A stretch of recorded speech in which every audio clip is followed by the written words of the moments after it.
കത്തോലിക്ക കോൺഗ്രസിൻ്റെ നേതൃത്വത്തിൽ ഐതിഹാസികമായ ഒരു യാത്രയാണ് നടത്തിയത്. ഈ യാത്രയുടെ ലക്ഷ്യം നമുക്ക് നീതി ലഭിക്കുക എന്നുള്ളതാണ്. എന്തിനു വേണ്ടിയുള്ള നീതി? ഒരു സാധാരണ മനുഷ്യനായിട്ട് ജീവിക്കാനുള്ള നീതി. കൃഷിയിടത്തിലേക്ക് വന്യമൃഗങ്ങൾ ഇറങ്ങുമ്പോൾ അതിനെ പ്രതിരോധിക്കാൻ അവകാശം പോലും കർഷകർക്കില്ല എന്നാണ് ഫോറസ്റ്റ് ഉദ്യോഗസ്ഥർ പറയുകയും അതിന് ഗവൺമെൻറ് പിന്തുണ നൽകുകയും ചെയ്തു. ഇവിടെയാണ് നമ്മളുടെ അവകാശ നിഷേധം. അതിനെതിരെയാണ് ഈ അവകാശ യാത്ര. ഈ കഴിഞ്ഞ 10 വർഷത്തിനുള്ളിൽ 1000-ലധികം ആളുകളാണ് കേരളത്തിൽ വന്യമൃഗങ്ങളുടെ ആക്രമണത്താൽ കൊല്ലപ്പെട്ടത്. ഒരു ജില്ലയിൽ മാത്രം 50-ലധികം ആളുകൾ ആനയുടെ ആക്രമണത്തിൽ കൊല്ലപ്പെട്ടു.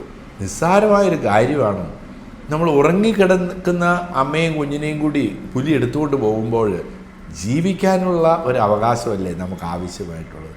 അതിന് നമുക്കതുണ്ട് എന്നാവശ്യപ്പെട്ടുകൊണ്ടാണ് ഈ യാത്ര. നമുക്ക് റിസർവേഷൻ്റെ പേരിൽ നാം വളരെയധികം പിന്നാക്കം പോവുകയാണ്. നമ്മുടെ സമുദായം പോരാട്ടം നടത്തിയാണ് ഗവൺമെൻറ് തലത്തിൽ ജോലി കിട്ടിയത്. പോരാട്ടത്തിലൂടെയാണ് നമുക്ക് നിയമസഭയിലൊക്കെ മത്സരിക്കാൻ അവകാശം കിട്ടിയത് എല്ലാം.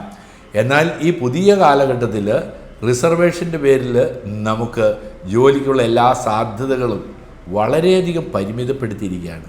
അപ്പോൾ EWS നമുക്ക് സാമ്പത്തിക സംവരണത്തിൽ 10% സംവരണം, ആ സംവരണത്തിനെതിരെ പോലും പറയാൻ ഇവിടെ ആളുകളുണ്ട് എന്ന് പറയുമ്പോൾ നമുക്കുള്ള അവകാശത്തിനെതിരെ ശബ്ദിക്കുമ്പോൾ നമുക്ക് ആ അവകാശത്തിന് വേണ്ടിയാണ് നമ്മുടെ ഈ സംരക്ഷണ യാത്ര നാം നടത്തിയത്.